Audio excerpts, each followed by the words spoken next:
The northern smallmouth bass has several distinct features.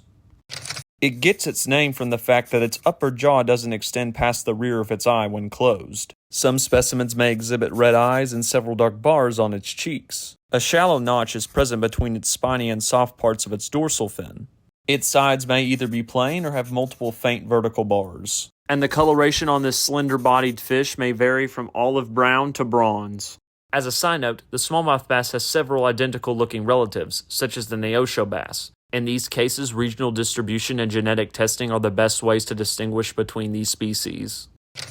Its native range encompasses the St. Lawrence River and Great Lakes, the northern Mississippi River Basin and its tributaries, and portions of the Atlantic and Gulf slope drainages. However, this species has been introduced across the United States and worldwide.